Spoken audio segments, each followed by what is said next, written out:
Hey folks, I'm Mark Ryan. This is Super Review, and this is the iBasso IT01X. But that's not all for today. We've also got this, which is the Shanling ME700 Lite. These are a couple of new IEMs that have just landed here in the studio. And I figured I'd open them, I'd unbox them here on stream and measure them live with you for fun. I don't know. Yeah, so what makes these IEMs similar? There's not a lot, but we'll get into the details about it as we get to them individually on the table. But what is similar is that these are both IEMs that come from manufacturers that you might better know for their digital audio players, right? I recently reviewed the Hiby Crystal 6. That was an IEM by a maker, Hiby, that you probably know better for their DAPs. iBasso, also very well known for their DAPs, and Shanling, again, also very well known for their DAPs, but they also make IEMs, and that's what we're gonna check out today. So I'm not gonna dive too much into detail right now, but I will say that what we're gonna do is we're gonna unbox these IEMs, I'll measure the frequency responses of them, and then at the end of this live stream, I'm gonna upload those frequency responses to squig.link, and I'm gonna take this opportunity to call out squig.link if you haven't checked it out yet. Link in the description down below. The URL is squig.link. Not too complicated. But basically what this is this is a site where I publish frequency responses for all of the IEMs that I measure. If you're interested in checking out the frequency responses, and that's a good way to kind of compare, you know, relative bass levels between different IEMs. What does the mid-range tonality look like, and how much treble is there in one IEM versus another? Squig.link is a good tool for checking that out. And what we're gonna do today is we're gonna measure these things. I'll get some squigs, and then at the end of the stream, I'll upload them to squig.link. So without further ado, let's dive into, I think I'm gonna start with the iBasso. Let's move the Shanling out of the way for now and see if we can get the iBasso to spin. Well, that wasn't too shabby a spin. But yeah, what we've got here is the iBasso IT01X. And this is a $120 IEM from iBasso. I know they actually make some more expensive ones, but 120 bucks, not too shabby, kind of in that entry-level price range. And for that, you get a single dynamic driver earphone. One of the things that they call out on their marketing speak about this thing is that it has, well, one, a double-sided beryllium driver. I don't know, maybe most other beryllium drivers are only single-sided with beryllium. I don't know. But then they also call out that it has a brass cavity for that dynamic driver for reduced resonance. We'll see how much that, you know, plays out in the full review, which, just to be clear, this is not the full review. This is just the unbox and the measurement. The review, that's gonna come later. But let's do a quick tour of this box, see if there's anything to learn about it. I mean, very colorful box, and we know that they've got their high-res certification, which is very important to us, of course. But otherwise, let's see. Well, we've got the red one, that's a spoiler, but some details here on the back. Let's see here. So here's some of that info I was talking about, the beryllium plated diaphragm on both sides, which apparently that's worth calling out. And then specification, frequency response of 10 hertz to 40,000 hertz, which I guess that qualifies it for high res. Sensitivity of 108 decibels. So if that's a typical measurement standard, I would say that's moderately sensitive, not super sensitive, but moderately sensitive, with an impedance of 16 ohms. And yeah, I guess probably not much else we'll figure out about this thing without unboxing it. So let's go ahead and push it out. It's a nice, handsome yellow box. We've got our magnets down here, of course. And it opens up to a very, I think, simple and attractive presentation here. Let's pull that out, and let's see if I can pull this out independently. Doesn't look like it, so because we got to leave the earpieces for last, I'll put that to the side for now. We'll focus on this iBasso case, which is a nice little carry case.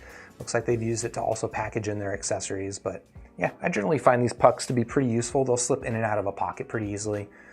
So a pretty decent way to carry your stuff. And then as we see inside here, quite a few different ear tips. Wow, we're gonna have to unpackage those individually. But we've also got the cable packed in here, and it looks like a couple of different filters. So maybe, I didn't realize this about the IT01X, but it looks like it does have some sort of filter swap mechanism based on this, which means I'm gonna have to measure it twice. I might measure it the second time after the stream, however. So here's a look at what those filters look like. give you as much of a close-up as possible, but there is some, looks like there is some damping material inside there. But yeah, okay. Push those to the side and let's check out what is in this very wide selection of ear tips that iBasso has provided. I need to break out some scissors or something for this, right? Make that a little bit more elegant. A tear just doesn't look that pretty. And then it closes the bag on itself like this, which is interesting. All right, so it looks like in here we've got a couple of different sizes of foam tips. This is the most I've ever struggled with a plastic bag in my life. Yeah, pretty typical foam tips. You can see this size here is a little bit narrower than this size. This would probably be a large, and this is sort of a medium small. But otherwise fairly typical foam ear tips.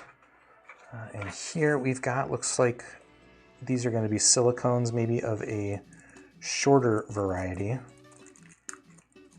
And iBasso, their adhesive technology is too strong. Can't keep up with it. Oh, these are actually kind of interesting looking tips. Let's see if I can zoom in and show this. So these are, you know, they seem on the surface just kind of your typical silicone tip, a little bit of a shallow fit, but if you look closely, and I'll try and highlight this as best as possible, there's sort of like this spiral pattern going on inside the silicone. Now, whether or not that means anything for the fit, I'm not actually sure. It is actually, yeah, I mean, it's structural. You can see if I turn this thing inside out, that spiral pattern is actually structural. So maybe it will keep these things fitting pretty securely there at the front of the tip. That is actually pretty interesting. Didn't expect that. Set these aside over here, and there, of course, you get your typical three sizes, small, medium, large. And the smalls here I'll call out are actually pretty small. That's an especially small. Oh, wow, this is way too many ear tips.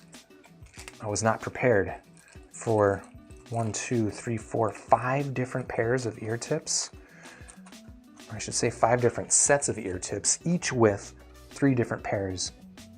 Now here's some black ones with a longer nozzle. I just wanted to turn them inside out to see if that 3D pattern is here, and it's not. So that does seem to be unique to the blue ones, but there are your maybe more typical black silicone ear tips. These ones feel a little bit larger, even despite the fact that they are, you know, come in small, mediums, and large.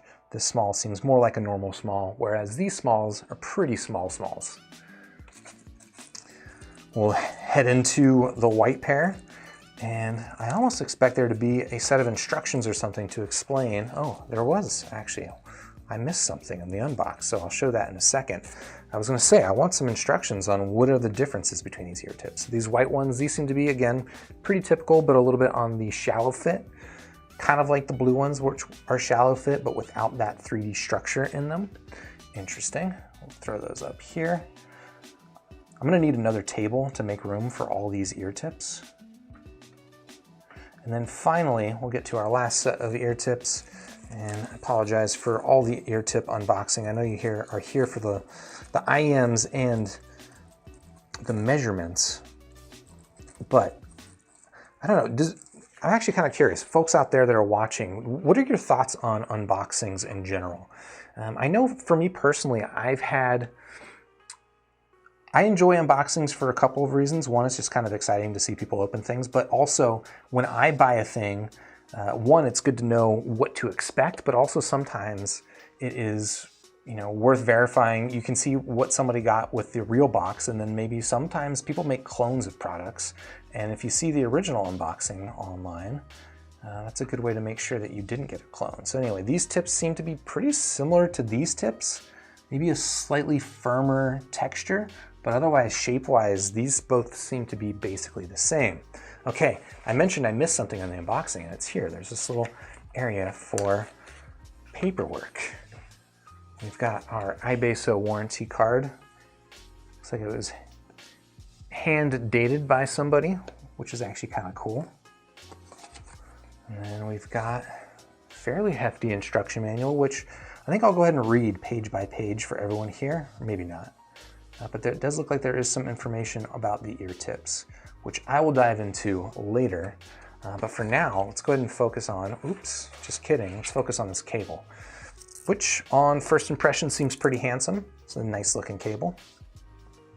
And this is actually my first experience with an iBasso IEM. You know, I mentioned that I reviewed the Hiby Crystal 6, which wasn't really their first IEM, but it was, they don't have a lot of IEMs. iBasso does have a pretty extensive history of releasing IEMs, but this is in fact my first iBasso IEM, so I'm not really sure what to expect with the cable situation, but I'm gonna say on first impression here, this cable is actually pretty good. You can see it's lying relatively flat. It's maybe a little bit memory prone and kinky because it was in that box, but I have a feeling this will work out quite well with time. We've got fairly typical 4-strand braid down here, a 3.5 millimeter connector at the end, and then a relatively small Y-split, which I like, and an integrated chin slider, which is pretty effective at staying in place. Not the most, it's not like the most stay in place, the most stuck chin slider I've seen, but that's actually pretty good. And then we get up here to the ear hooks, and this is an Nmcx cable with these pretty slightly angled connectors. So yeah, it's a decent looking cable. Let's give it the old roadie wrap and see how it lies flat. Which, I don't know, the roadie wrap's a little bit of a cheat because it makes almost every cable lie perfectly flat, and that's a good example. There you go. It's a flat lying cable, but let's take a look at the earpieces themselves. Pop them out of the box, and then move that box down here, and then zoom in on these little iBasso earpieces. So it's a pretty interesting aesthetic here. I'm not sure, it says in tune. I guess that's what the IT and the brand name or the model name means, the IT01, the IT01X. But yeah, these come here in red. I believe they also come in blue and a black color. But I don't know, it's a pretty interesting shape, pretty unique. Take a look at the nozzles, and there you can see your screw-off filter, which I'll give it a quick twist. Twists off, you can see inside there. I don't know if there's anything interesting, but it is just a single dynamic driver, so pretty simple internals, but really pretty interested to hear how this thing sounds. Let's go and throw it on the cable just so we can see the complete package, and then I will give it a quick fit test before throwing it onto the measurement rig to see what the frequency response is like.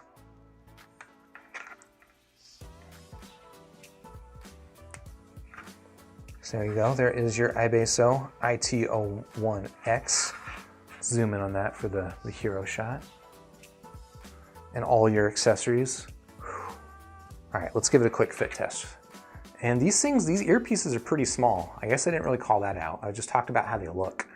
But they're definitely on the small side, and I'm interested to see how comfortable they are because of that.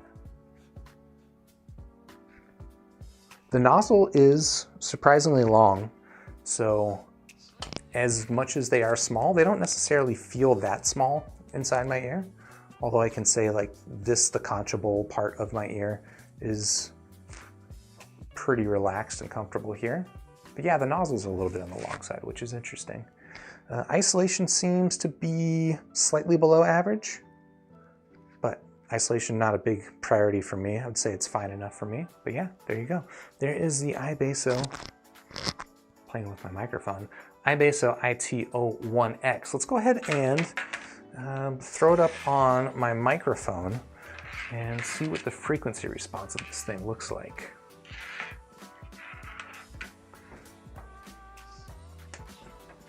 For those who haven't seen this before, I'm going to just kind of give you a general disclaimer. Frequency response is a good way to get kind of like the general flavor of an IEM, right? It's a good way to know if it's going to be a bassy IEM, a neutral IEM, treble-focused IEM, etc.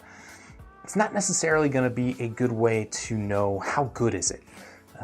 You know, I use that flavor analogy, right? So like you could look on a box of ice cream and see that it's a coffee flavored ice cream or a chocolate ice cream, and you could know I'm not in the mood for coffee ice cream, just give me chocolate. But you don't know necessarily if the chocolate ice cream you're going to get is delicious. And that's kind of how frequency responses are. So what we're going to find out is what flavor of IEM is the iBasso IT01X. But whether or not it's good, we're going to have to wait for the full reveal. So let me throw this thing into here. Hopefully we nail that insertion depth correctly. And then let's pop over to here. This is my program that I use for measuring, REW, Room Equalizer Wizard. And let's try and measure.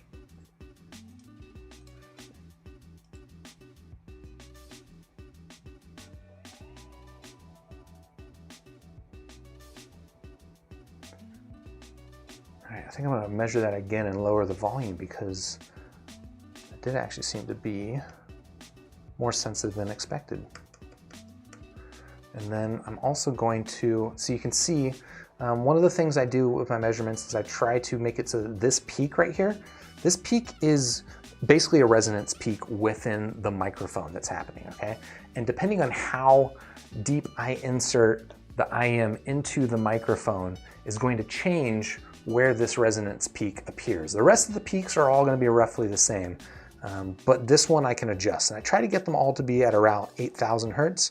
This is a similar pattern that famous IEM measurer Critical has kind of established. So just trying to keep things consistent, that's what I'm going to do. So I'm going to try and push this thing in a little bit deeper, and hopefully we can get that resonance peak to line up where we want it to. And if not, we'll probably have to switch to a smaller ear tip.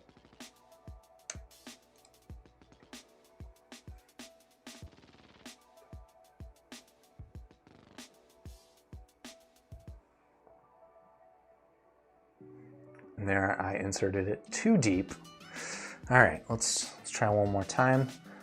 I won't fuddle with this too much here on stream, but I will make sure that whichever version of this gets uploaded to Squiglink has got it normalized. All right, 1/3 measure.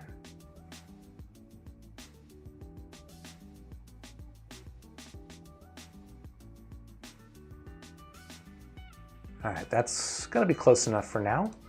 Let's see, I'll name this the iBasso IT01X. And there you go, there's your frequency response for this earphone. Based on what I'm seeing here, this seems to me to be a fairly typical, I'd say V-shaped tune. Pretty heavy in the bass, honestly, like this lower frequencies down here, pretty elevated versus you can see the mid-range down here. So this is pretty typical V-shaped tuning. The ear gain, you know, peaking around here, actually around like 2.5K. And then there is some lower treble presence here at around 5K, which is an interesting peak. And then it starts to dive off. Again, this resonance peak may or may not be represented when I actually listen to it, but we'll see. And then actually a decent amount of air, but yeah, I don't know. Looks like the iBasso IT01X is going to be kind of a traditionally V-shaped earphone. So there you go. So that's going to lead us into this one next. This is the Shanling ME700 Lite, which I think there is also the Shanling ME700 that came before this. It's not the Lite version. I actually don't know much about that earphone, except that I know that they do both use the same driver configuration. And what that driver configuration is a 5X driver hybrid. So as is typical for a hybrid, it's got a single dynamic driver and then 4 balanced armatures. And there's not much more info given about it. So I do know that dynamic driver that they put in the ME700 Lite is a titanium coated driver versus the beryllium coating here in the iBasso. Whether or not that makes a difference, I mean, I'm sure it makes some difference, but I don't necessarily have a preference for my metal coatings, but there you go. The Shanling does have a titanium coating. And then the balanced armatures, a lot of times it's interesting to see if they go with, you know, Knowles drivers or Sonian drivers, Belsing drivers. Here with the Shanling, they don't call it out. They just call them custom balanced armatures. So no info there, but I guess that's kind of beside the point. Let's take a look at the box and see what we can figure out about it. So here is that information about the drivers, which I just talked about, titanium coated dynamic, custom balanced armatures. Down here, some info on the specs: impedance of 16 ohms, sensitivity 109. So it's roughly 1 decibel more sensitive than the last one we just checked out. But otherwise, frequency response of 20 to 40,000 hertz. Not a lot to figure out from that, so I guess we just got no other option but to crack it open and find out what's inside. Oh, that was quite stiff, but there you go. Pretty handsome package, and of course, more magnets. I don't know why I'm such a sucker for magnets, and that, I gotta say, is a pretty handsome presentation for the Shanling ME700 Lite. Let's go ahead and crack this open and see what's inside. Okay, that's just a compartment for holding the cable. I feel like I'm missing something here. Oh, I am missing something here. All right, let's leave you there for now. You're a spoiler. Look at this. We have a drawer. Oh yeah, look at that. Fancy pants, huh? So the entire accessory kit slides out in sort of this drawer-like fashion.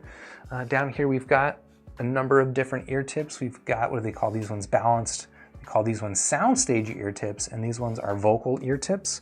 Let me pull out one of each, one sample of each, so we can compare them visually.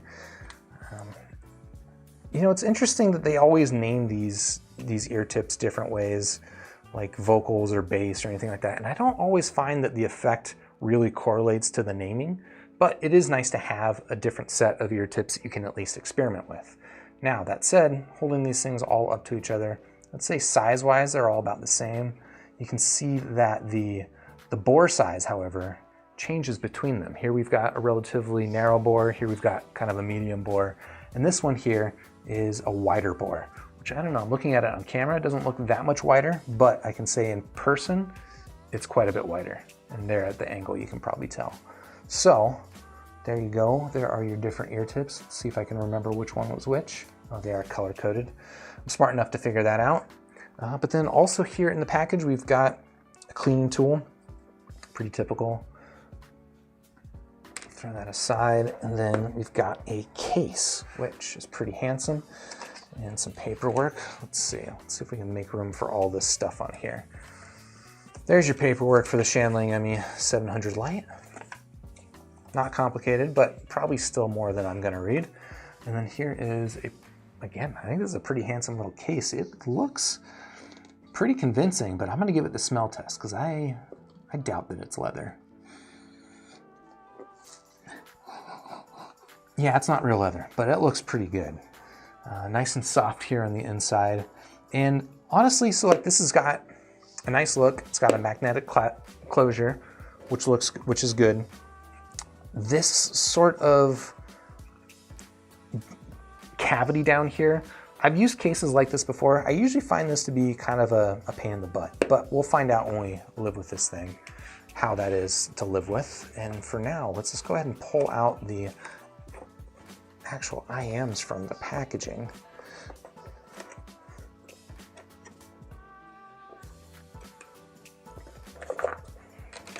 And hopefully that was all of the surprises that they have for me in this box and I'm not missing out on something, because that's as much as I'm going to find for now. But here we go. Here's a look at the ME700 Lite.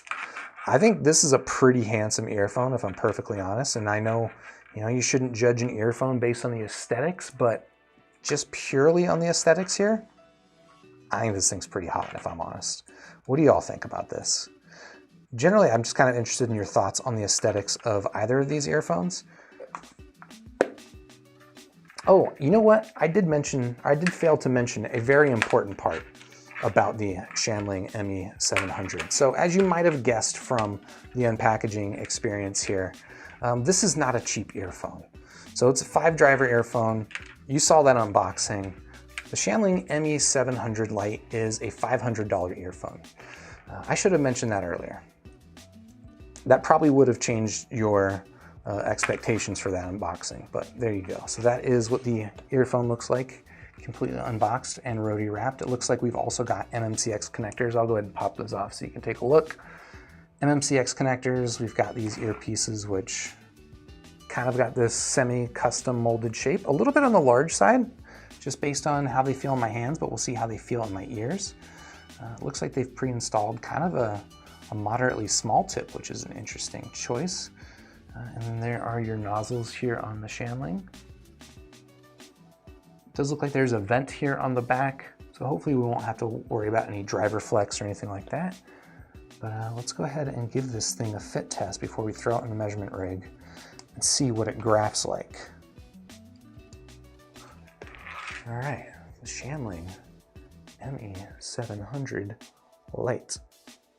Okay.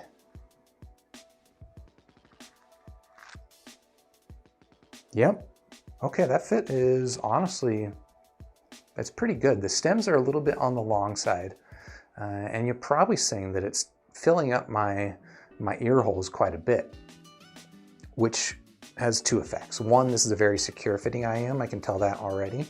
And then the other effect is that the sound isolation, I would say, is above average. I'm having a really hard time hearing myself right now, so I'm going to go ahead and pull these things out. But yeah, generally pretty impressed with that fit on initial impression. So how's this thing graph?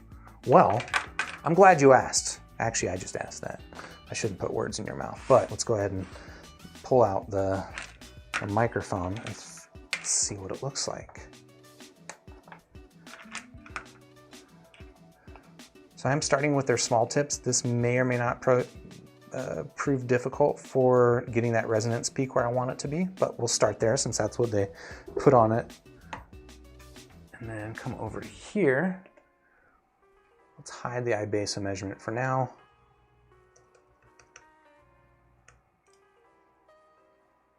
And hit start.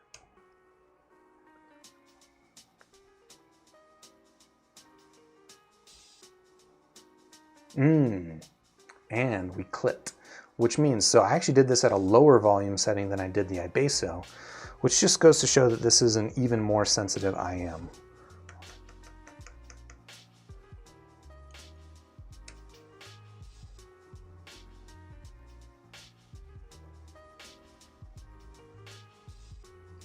And it's notable that it's clipping once it gets to the treble frequencies, which is suggesting that it might be a bright tuned IEM, as we're seeing here. So let me go ahead and actually, so you can see that resonance peak is happening past my 8,000 hertz line. That means that it's inserted a little bit too deep, so I am going to go ahead and come back over here and swap on a medium tip.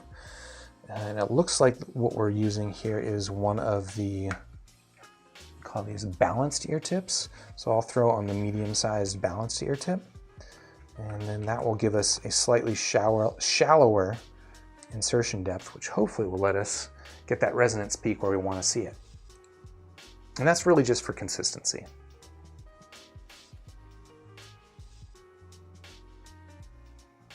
I broke something. Oh, that's what I broke.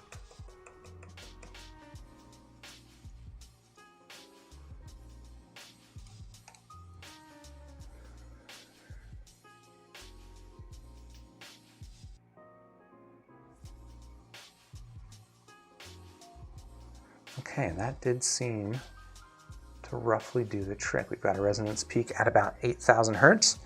And there is your frequency response of the iBasso, not the iBasso, the Shanling ME700 Lite, which, based on what I'm seeing here, if you're interested, we can actually pull up the iBasso as a comparison. And let me attempt, oh, interesting. Let me attempt to align them somewhat.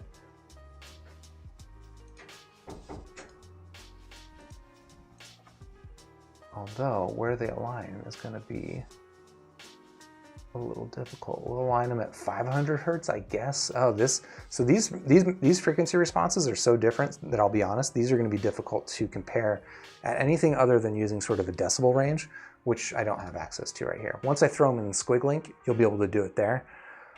But let me go ahead and label this real quick, and then we'll hide the iBasso because that is going to be a little bit more distracting than helpful. But what we can see here is that it looks like the ear gain, sort of this, we call this the pinna gain. This is sort of the amplification that IEMs tend to bake into their frequency responses to make up for the fact that the IEM is bypassing your ear anatomy. Typically when you are, quick anatomy lesson, and this is probably going to be wrong because I'm not a scientist, but my understanding is that your ear basically acts as sort of a horn for sound frequencies coming in, but it works specifically, or it amplifies some frequencies more than others. And those frequencies tend to be what we call, we tend to refer to the frequencies here as sort of the pinna gain. What's interesting is that this pinna gain is happening earlier than typical. Typically, you'll see pinna gain start at around 1,000 hertz. Here, it seems like that pinna gain is happening at around 400 hertz. That's interesting. So I'm guessing this is going to be a pretty midsy sounding IEM with some brightness in the treble. And that midsiness might come at the effect of it sounding a little bit honky, but we'll leave that decision up until we actually listen to it. But then the bass, the bass curve actually looks pretty solid on this. A relatively late, the rise is at around 300, 250 hertz. That's pretty good for a decent mid-bassy meat to it, but primarily extends well into the sub bass. So that is our first look here at the iBasso IT01X and the Shanling ME700 Lite. If you're interested in checking out either of these earphones, I do have links in the description down below, and shout outs to both of these manufacturers for providing them for review. If you're interested in seeing the review, again, this is not the review, but subscribe to the channel, ding the YouTube bell, and YouTube will let you know when I'm live with the reviews for these IEMs. Until then, I guess I'll see you in the next super review, unless, that was the word I meant, unless you're here now live, in which case, hang out, we'll have a quick chat, and talk a little bit about IEMs if you got any questions. So yeah, thanks for tuning in, and I'll catch you on the next one. All right, live chat crew, how we doing? Let me catch up with chats earlier. Grab a sip of Waterloo, not sponsored, hashtag.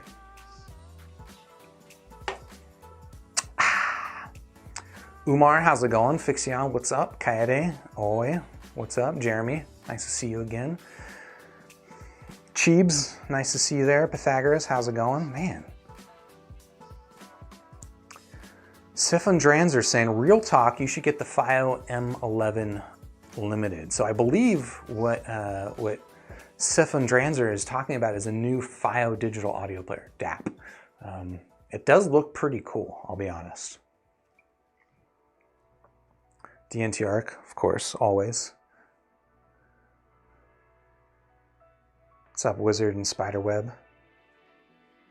Jeremy is saying you like knowing when your audio is high res. I'm kind of curious to see if there's going to be more interest in high res audio now that Apple and Spotify are getting into the lossless high res business. I have a feeling so the whole high res thing, right? It kind of has analogies to HD television or 4K television. Unfortunately, I expect that high res audio for most people, and I would count myself as most people, is not going to have the same effect as HD video or 4K video, right? The average consumer can look at a 4K video and see that it looks better than an HD video, provided they're close enough. I don't think that's true of the average listener, or again, even myself, listening to high-res audio versus standard res audio basically sounds the same. So I'm curious to see if there's going to be more interest in high-res because of Apple and Spotify getting into it, and if that helps the hi-fi scene. But I have a feeling for people to really appreciate hi-fi sound, they really need to focus on their transducers, their headphones, their earphones, not so much on getting high-res logos on their music.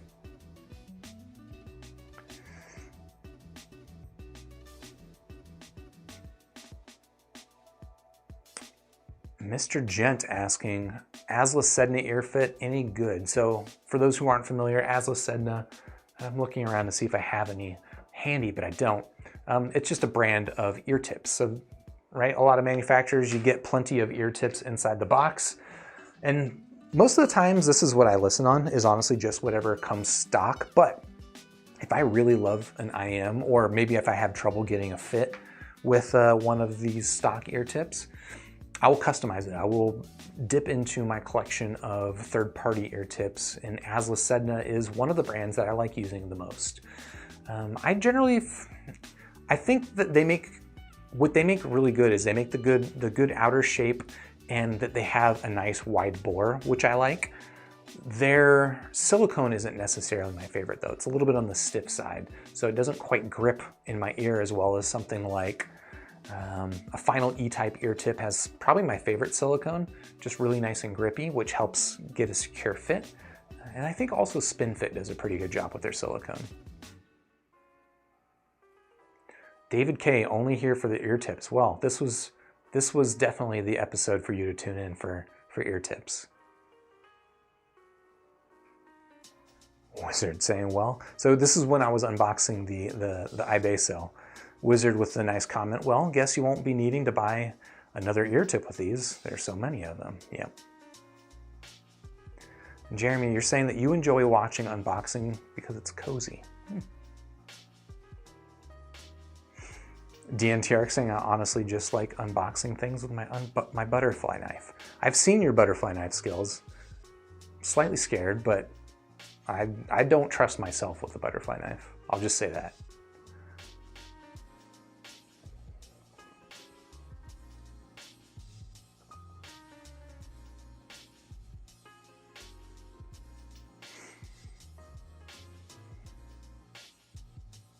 James saying the roadie wrap is a life changer.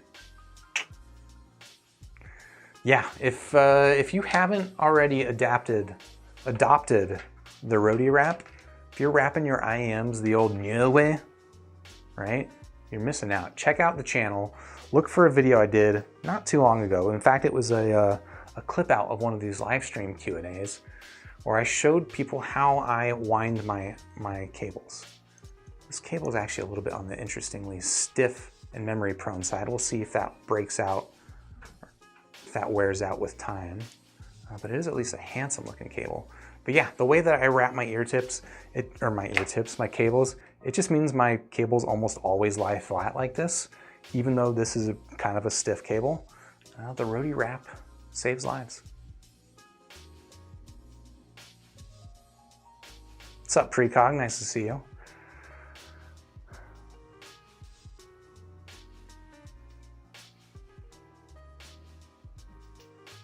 Oh yeah, that's actually exactly what it reminded me of. So I was talking about the case here of the Shanling having this sort of cavity well that I find makes it a little bit difficult to get earphones into it. Let's see, I actually should put that to the test. You can see you just kind of have to like stuff it in there a little bit. Now I guess it's gonna hold it nice and securely, which is nice, but I find it to be a little bit more just, I don't know, what am I complaining about? That's a really small complaint, but I get to complain about little dumb things, and that's one of the little dumb things I'll complain about. But yeah, it reminds me also of the Tin Hi-Fi T5 case. I forgot about that one from like 2 weeks ago. Memory is not doing well right now, huh?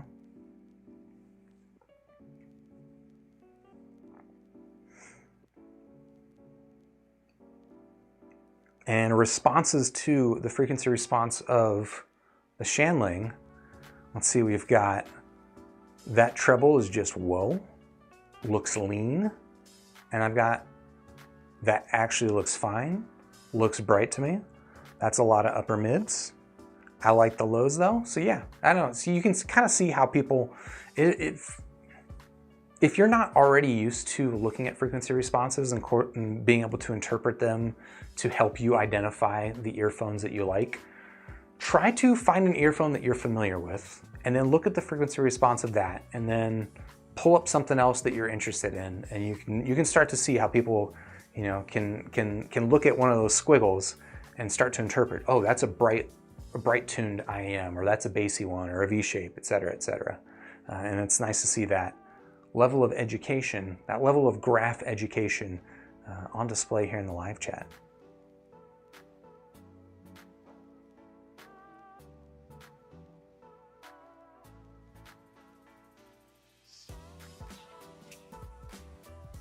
Rob Hawk, how's it going? Nice to see you again.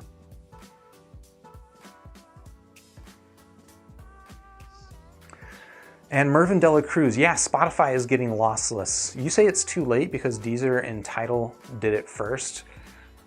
I don't think that it is too late. Like I don't know. Well, here's the thing. I don't know how much people are even going to care about lossless. I think it's a cheap marketing move by these manufacturers, and I don't mean cheap marketing move in the sense that it's like it's cheap, it's bad. I just mean like it's a marketing move that makes their product sound better to audience, right? It's like we have lossless, pure high-res quality. It sounds more attractive to the audience, but for these providers, right, whether it's Apple or Spotify, it's pretty inexpensive to do because the file sizes for FLACs still quite a bit smaller than like video streaming. So that's why I mean it's cheap marketing, and I think that's basically what it's gonna suss out to be.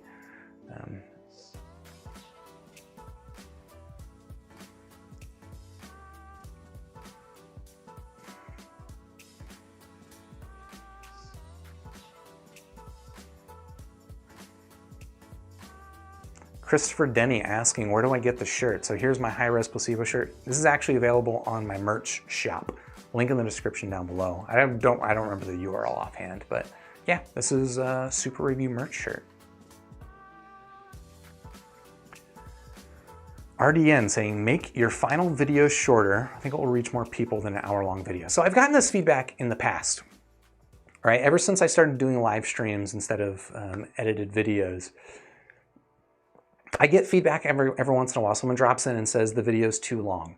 And what I've been trying to do ever since I do my live streams is I try to make the core content of the video basically the same length that they used to be before I did them live, right? So if I did a review in the past, it would probably be around 15 minutes long. If I do a review now, I try to keep it to like 15 or 20 minutes long. And then at the end of that 20 minutes, I'm just hanging out with folks having a conversation. It feels to me like it's just bonus content, and if you're not interested in it, you don't gotta watch. So I've gotten, again, this feedback that I should make the video shorter, but really it's the same length of content, but then with this other thing at the end of it that you can just stop watching if you're not interested in it. I did for a while. I was like I was using YouTube's internal tools to clip the content, but they made a change so that I can no longer like save them both. Like I was basically taking my 1 hour long stream, right? And then cutting out the Q&A, storing that, and then just publishing the 15 to 20 minute long review. But YouTube got rid of that option. So now I've just been like, whatever, I'll just publish the whole thing together. If that option comes back, I'll probably go back to editing it out, but I don't know really what it does except for lower the number that people see on the thumbnail. And maybe that means more people will click on it. Maybe that's good for my channel. But in terms of practically, in terms of what it means for content and what you as the viewer get, technically it's just worse.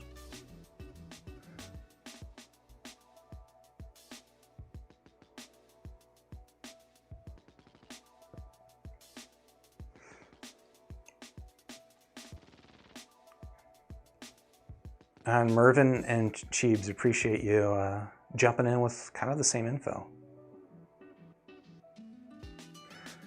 King of Kings Jesus. Hello, Obi-Wan Kenobi, I like your style. So this hair, I'm just gonna warn you all, this hair might be going soon. The whole reason I've been really growing out my hair, I don't even know if it's a reason. It's more of an excuse, I suppose. It's just been COVID, right? I've been trapped inside this room for over a year now, unable to get a haircut. That's not a completely true depiction of events, by the way. But yeah, basically, I think I got my haircut last summer in the middle of COVID, and for some reason, just kind of personally, it felt a bit like, it felt like a lie. Like this is not like a serious thing. I'm not like accusing other people who've gotten haircuts of lying, but just to myself, like cutting my hair and feeling normal again, it felt like a lie because COVID was still going on. It wasn't normal again. So I just figured I'm just not gonna cut my hair anymore. And it got to this point where This is the longest my hair's ever been. I used to have longer hair when I was in like high school. I think this is probably longer though. And I don't hate it, but when I drive my car with my top down, I drive a Miata, which probably tells you good or bad things about me. But when I drive my car with my top down, my hair just gets all knotted up now, and it's kind of a pain in the butt, if I'm perfectly honest. I could wear a hat, I suppose. But I think it's about time to get my hair cut. I actually just got my second vaccination shot on Saturday. Was completely out of commission on Sunday. It was a good thing I did my file review on Saturday. But now I'm fully vaccinated, and COVID's definitely not over. It's definitely still a big problem out there in the world for a lot of people. But at least here in California where I'm at, and for me personally, it feels like if I get my hair cut now, it's not a lie anymore. So I'm probably gonna get my hair cut soon.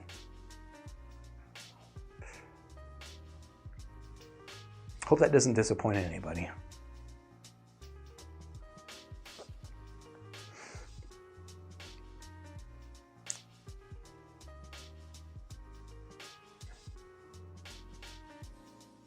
Ron D saying Shanling aesthetics look good. Yeah, I gotta be honest. This is one of my favorite looking IEMs I've seen. It almost looks like kind of like a ceramic porcelain.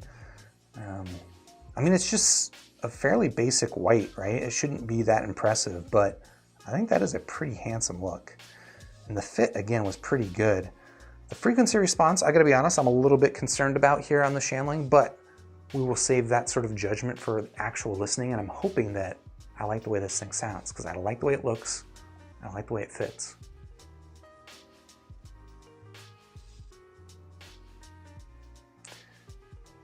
Creo's Minds, you're here with a break from math class. Got 4 hours straight of engineering math today. Oh my gosh. Yeah, relax the brain. Watch just some dumb unboxings or something like that. And King of Kings, you're asking, do new SA6 or do new EST112 for country music and Michael Jackson? Okay, I'm gonna start with my typical disclaimer. I don't really make recommendations for genres because I find not all music within a genre sounds the same. In fact, I've got artists, like individual artists where their different albums don't sound the same, and different earphones might work better for different albums within the same artist. So again, let alone the same genre, I'm not gonna be able to tackle that one. Michael Jackson's a little bit more specific because that's a specific artist. And I think Michael Jackson just kind of sounds good on everything, if I'm perfectly honest, but those are two really good earphones, the Dunu SA6 and the Dunu EST112. The SA6, I would say, is probably a cleaner, more detailed, yeah, I would say it's just a cleaner, more mid-range focused, detailed earphone, where the EST112 is maybe a more balanced, not too far off of neutral, but a little bit more bass emphasis. And I think better imaging and separation and layering and depth. So that's personally why I would go with the Dunu EST112. I think it's just, the sound signature on that is a really good all-around tuning. And the bass body on the 112 is really quite nice. I think it'll go quite well with Michael Jackson stuff. Yeah, honestly, you can't go wrong with either of them. I do prefer the fit of the SA6, and I like the cable on the SA6, although the 112 has a nice cable of its own, just maybe not quite on the same level. But honestly, I would personally pick the 112.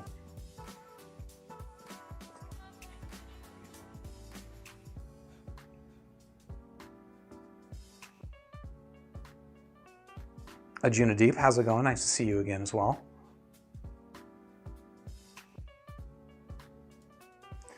Omar asking, do I think that someday I'll find a better IEM for me other than the Moondrop S8 or Blessing 2? That's the hope. I feel like once I get to the point where I don't think there's going to be a better IEM, that'll be the end of the channel, or at least the end of me reviewing IEMs. Obviously, the name of my channel doesn't really have anything to do with audio, because when I started it, I didn't intend on focusing just on audio stuff, but It's certainly what has had my interest for the last few years. So that's what I've been talking about. But maybe if I get to a point where I think this is it, this is the end of audiophilia for me, maybe I'll start reviewing something else. But yeah, I think I'll find something better someday. Like I can imagine listening to the S8. If the S8 had slightly fuller lower mid-range and a dynamic driver for the bass, that's the end.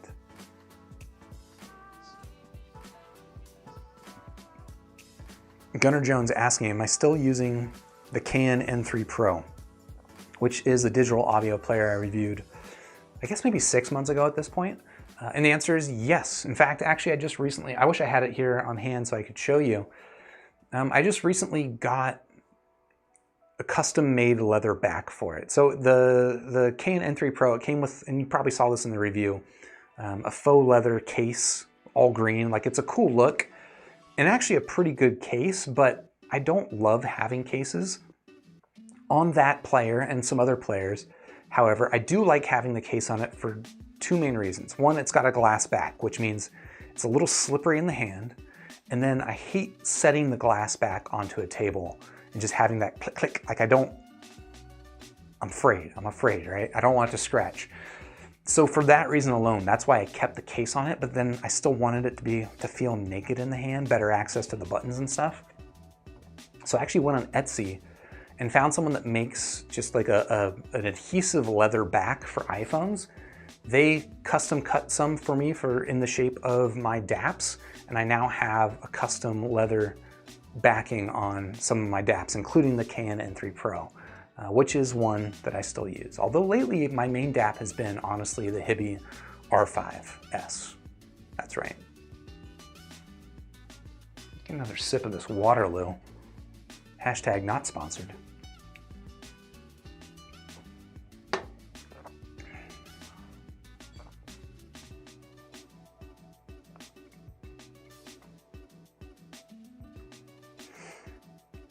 On King of Kings, you're asking, is the Shanling ME700 the same sound, or sorry, the Lite the same sound versus the original? And I don't know. I haven't heard the Lite, or I haven't heard the non-Lite, and for that matter, I haven't heard the Lite either. I want to say I looked up the frequency response of the ME700 before accepting this one for review, and that one looked pretty good. But I'll have to go back and compare it now that I've got a graph of the Lite and see if they actually look the same or if they look different. Based on memory, this looks like it's going to be a brighter tune, a more forward upper mid-range tune.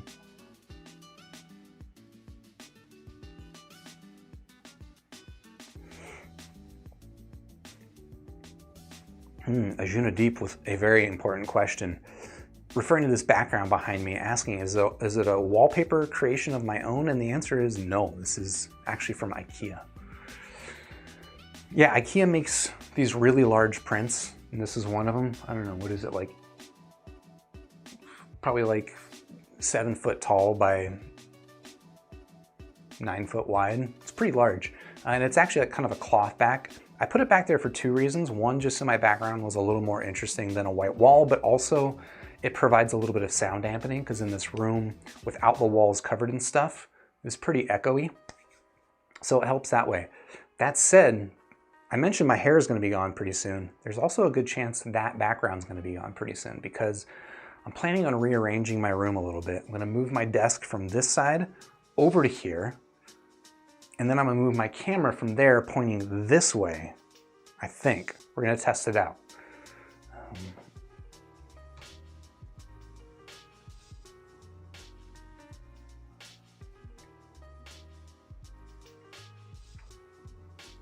Coyote asking, what is my favorite unboxing experiences for an IEM?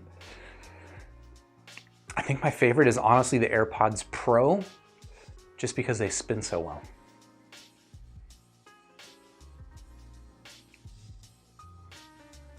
How do I sound so smart? Interesting. I don't think that I do, but if I were to answer that question seriously, I don't think I could. I don't think I can.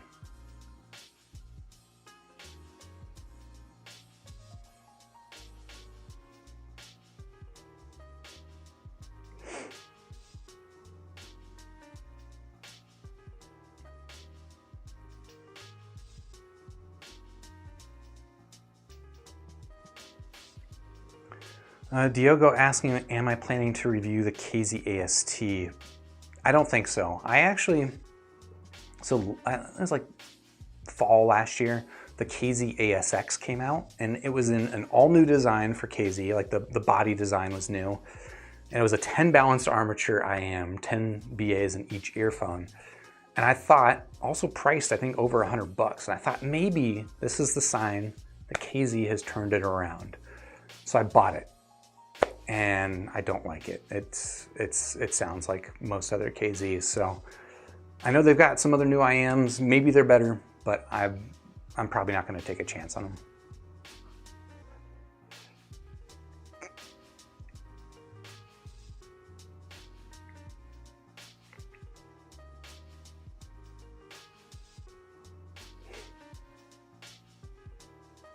Junadeep saying, the hair length looks good. Just make sure no tangle issues with the IEM cables. Yeah, maybe I got to figure out how to roadie wrap this hair when I get into the car, and that'll solve the tangle issues. If someone has a YouTube video on how to roadie wrap your hair, let me know.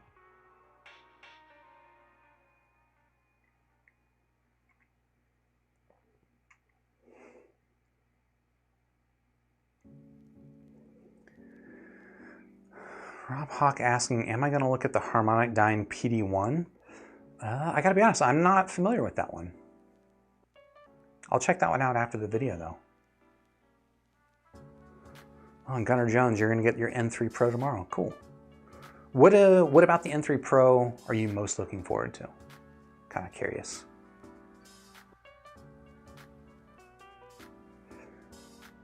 And then Ajuna Deep with the comment on the endgame IEM discussion. Respectfully disagreed on the endgame IEM. Music appreciation is like fashion. There's always something that's trendy, classical, underground, folks, and formal. And just like fashion, styles get recycled and the industry ran out of ideas. The only differences, I appreciate this long comment. The only differences between music and fashion, there's a technology factor as well. So this is the rabbit hole we found ourselves falling into, but it's also fun. So why stop exploring and be limited to an end game? Yeah, and I honestly kind of gave the answer a little tongue-in-cheek, right? The question was, do I think that I will find something that sounds better? And I said, if I find something that sounds better, or if I think I won't find something that sounds better, I'll quit the hobby. But like that doesn't seem like a real possibility, if I'm perfectly honest, because audiophiles are pretty picky, and I'm definitely one of them, right? So I'm gonna hear something, even if it achieved those things that I said that I wanted, I'll probably find something else, be like, ooh, if it was only this, like, that's just the nature of what we're doing, I think. So realistically, I don't think I'm ever gonna get bored of this exploration and ever really gonna think there's nothing better than this. I don't think that's gonna happen.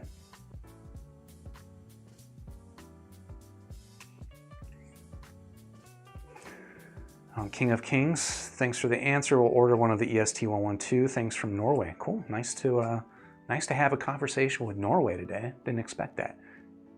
What time is it in Norway? Because it is 6 p.m. here in California. It's what, like 8 to 10 hours difference?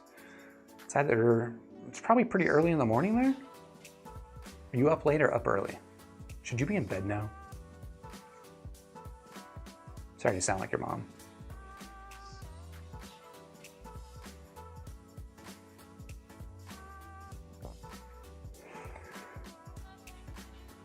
Diogo, referring to my comments on the KZ, you're saying bad guy said it was the best KZ until date and played his library well. Interesting. You know, maybe it is. It's a bit of an investment every time I decide to review an IEM, because a lot of the times manufacturers will send me an IEM. Sometimes I got to buy it myself. That's sort of, that's a baseline level of investment. The bigger investment is probably going to do a live stream video of this, which I know you see like roughly an hour long of video, but there's some setup, some initial setup and other time costs to that. But then the big time sink comes into the evaluation period, where I spend a lot of time listening to the earphone. And if I don't like a thing, having to spend a lot of time listening to it is really tough. And I can't just like say, I mean, I can, but I don't want to just listen to an earphone for 30 minutes and come back and say, I hate it. I want to come back and give you something a little bit more substantial, at least as best as I can.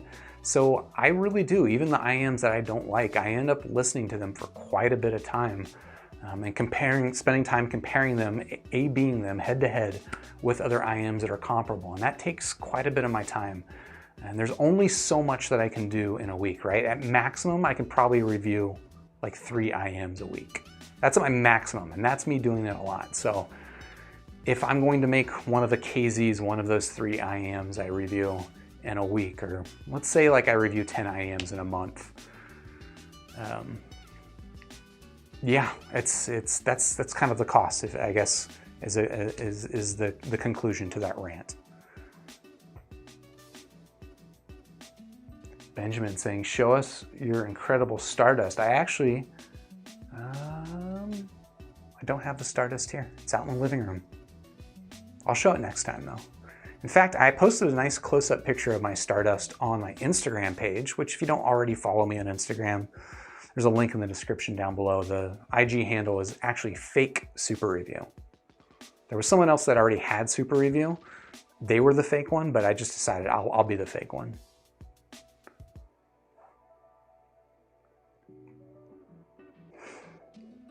Cheebs, you're saying when audiophiles quit the hobby, you get into speakers. Man, that's gonna be a while before I get into speakers. I mean, I'm sure speakers are phenomenal. They just seem really demanding of a lot of variables. And this is kind of a pattern that I see myself in my own life, is like reducing variables. Like I like working within systems that I can understand front to back, at least as best as possible. I don't know if this analogy is going to work for anybody else, but I in my head actually see this as a connection. Video games. My favorite video games are video games with really solid mechanics where, you know, like a fighting game, right? I like a two-dimensional fighting game, Street Fighter, Marvel vs. Capcom, Guilty Gear. I like two-dimensional fighting games because the variables I can understand in my head. I know that when I get input A, output B, I understand why it happens. 3D fighting games I don't like because there's too many variables, and like the end result of the same input will be different because of some other variable that was really hard to perceive. And I feel like there's an analogy there with the whole IEMs and headphones versus speakers. Speakers, all the variables are this room, right? There's how far away the speakers are from me. There's how they're tilted inward and out, like toed in, toed out. A lot of different things, how high they are relative to my head. Am I sitting down? Am I standing up? It's a lot of variables. And I mean, I definitely like a nice sounding speaker. I've got decent speakers in the house, but I put zero effort into making them sound great because I don't really want to optimize for like me sitting on the couch in one position when it's a couch that I share with my wife and friends that come over and we watch fights and stuff. Like it just seems like a thing I don't want to do. But maybe to your point, maybe when I get done with IEMs, maybe that'll be interesting to me. I feel like I'm gonna, for a speaker stuff to be really, really compelling to me in the same way that IEMs are right now, I would have to have a room dedicated to it with like a chair and like use that as sort of like a demo that I would share with friends. That could be fun, but I can't afford that.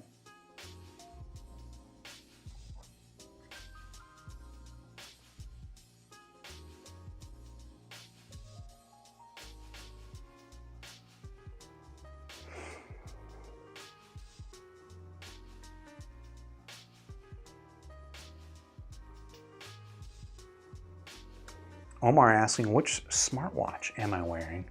And it's actually both the same and a different smartwatch than I've been wearing on this channel. This is a Pebble 2. So It might stand out now because I've switched to a white one, but I've been wearing a black one for the past, hold on. I think it's been over 4 years. The Pebble 2, I recall, came out in late 2016, and I'll go back to the table. This watch face, so Pebble, you can actually customize the watch faces. You can go, there's a store where you can download them. Pretty typical stuff for smartwatches nowadays. But this watch face, I actually designed and built with a friend. And we, spent a lot of time designing and building this thing in late 2016 when the Pebble 2 came out. And then like 3 months later, Pebble got bought by Fitbit and then shut down. But I've been clinging to them. So I have a black model that I've been wearing. In fact, I've got 2 black models. One of them, the first one I got, I retired because the buttons wore out. And then just recently, the buttons on my backup model also wore out. So now I'm down to the white one. And then I'm not sure what's going to happen at that point. But this is, I guess, an over 4-year-old smartwatch that's still kicking. And frankly, I'm not really tempted by any of the other smartwatches.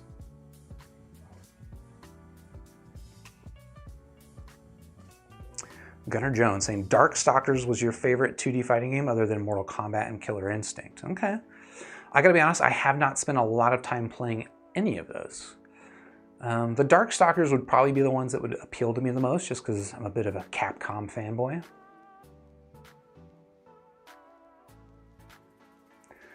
Benjamin asking, what is my gear when I want to listen to music on my phone? I pretty much don't listen to music on my phone. If I do, if I'm listening to music on my phone, it's usually because I'm in the car and I'm just streaming YouTube music over Bluetooth, which is not very hi-fi.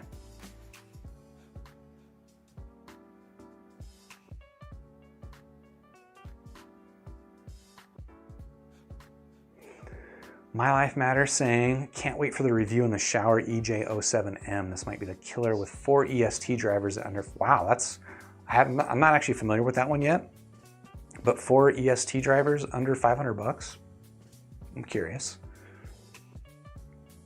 And Sean saying, are you gonna wimp out and cut your hair? Leave me as the sole Fabio audio reviewer? Sean, I might wimp out. Although, I'm thinking about, I've got this much hair to play with. I want a haircut of some sort. That doesn't mean that I need to go back to what I had before. So we'll see. I'll work with my friend who cuts my hair, see what he thinks. We'll figure something out. I don't know if I'll still look like Fabio.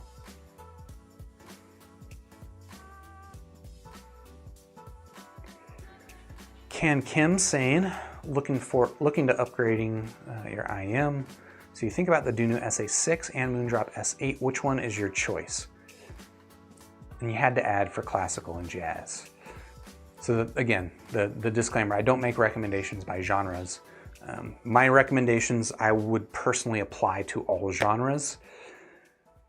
But between the SA6 and the S8, I personally think the S8 is quite a bit better. Yeah, just the mid-range resolution on both is pretty solid, but I think it's the next step, a next level on the S8. The treble quality, again, on both of them is pretty good, but again, next level on the S8. And I think the biggest difference, honestly, between them is that the bass presentation on the S8, I think it might be a little bit more elevated. I'd have to actually double check the frequency response. But they're both balanced armature basses, so they have, in the frequency response, more bass than I think comes across when you listen to them. I found the bass on the SA6 sometimes really good and sometimes a little bit flat, whereas on the S8, I don't have that problem. I think the bass on the S8 is always pretty good. Neither of them is as good as a dynamic driver bass, but that's to be expected. So yeah, for my personal preference, and I have both of those IEMs in my possession now, I could listen to either of them if I wanted to. I spend most of my time listening to the S8.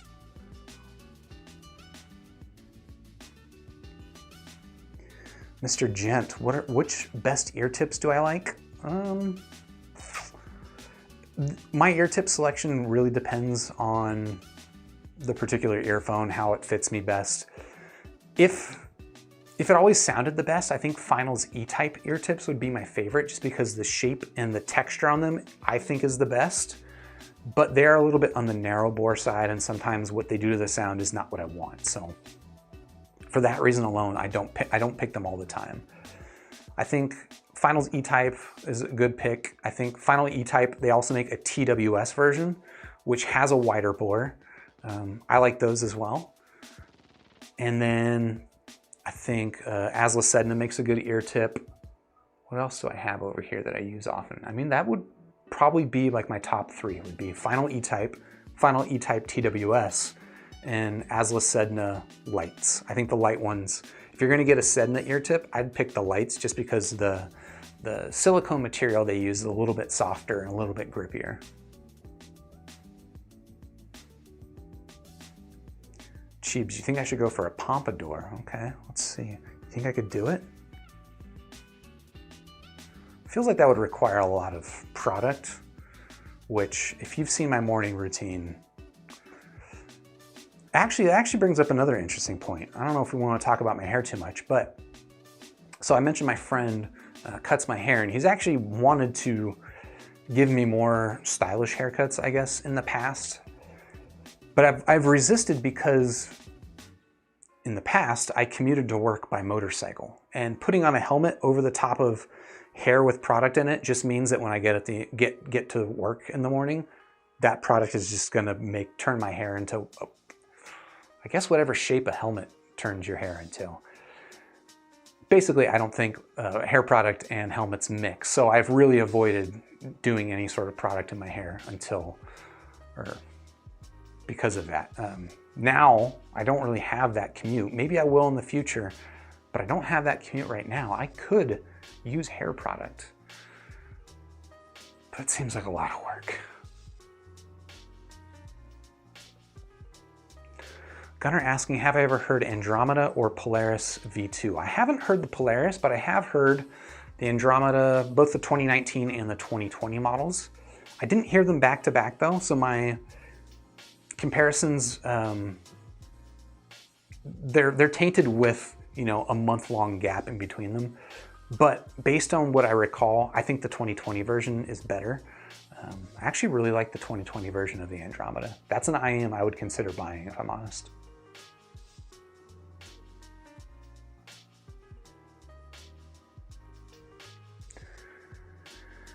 A Frieza, no, I haven't tried the Sound Magic PL50.